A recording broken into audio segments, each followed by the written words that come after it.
Hello friends, this is doctor Gaurav Monga. I am a psychiatrist.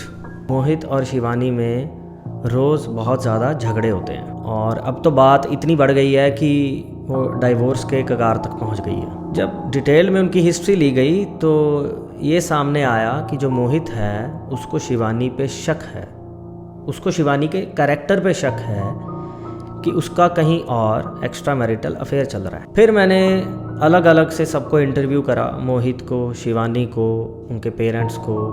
उसका ये belief है कि शिवानी का एक्स्ट्रा मैरिटल अफेयर चल रहा है और वो उससे झूठ बोल रही है।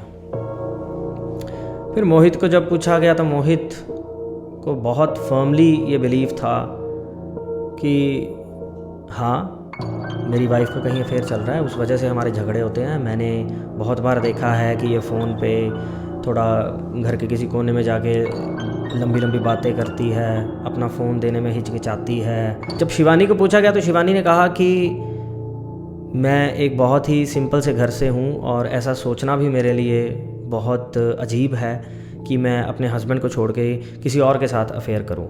तो अब मेरी बर्दाश्त के बाहर हो रहा है, इसलिए अब हम डाइवोर्स लेना चाहते हैं। फिर जब थोड़ा और एक्सप्लोर करा गया, इसमें शिवानी के पेरेंट्स को बुलाया गया, मोहित के पेरेंट्स को भी बुलाया गया, इवन मोहित के कई फ्रेंड्स को भी बुलाया गया। तो सबसे जो डिटेल्ड हिस्ट्री ली गई तो उसके बाद ये समझ में आया कि शिवानी का कोई अफेयर नहीं चल रहा है।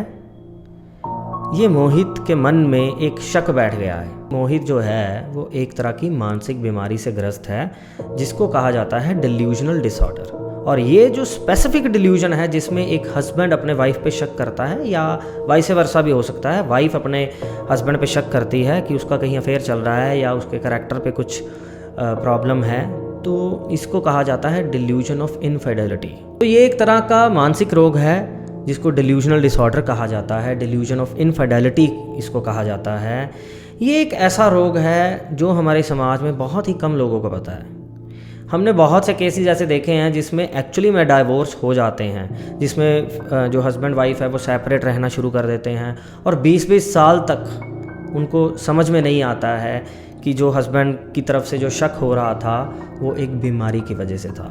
तो ट्रीटमेंट होते हैं, इसमें एंटीसाइकोटिक मेडिकेशंस होती हैं, कुछ सेडेटिव्स भी यूज़ करे जाते हैं, कुछ एंटी डिप्रेसेंट भी यूज़ करे जा सकते हैं। इससे मरीज़ बिल्कुल ठीक हो जाता है।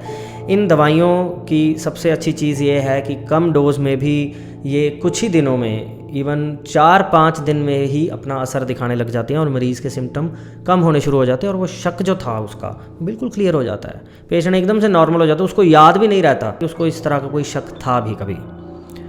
तो देखिए, ये मानसिक बीमारियां किस किस लेवल पे हमें परेशान करती हैं और हमें पता भी नहीं होता है। तो ज़्यादा से ज़्यादा हमें चाहिए हम मानसिक बीमारियों के बारे में अवेयर हों और दूसरों को भी अवेयर करें। इसीलिए मेरी गुजारिश है आपसे कि आप इस वीडियो को शेयर ज़रूर करें, लाइक करें, चैनल को भी सब्सक्राइब कर दें और हमें सजेशंस दें कि हम और किस टॉपिक पे वीडियो लेके आएँ।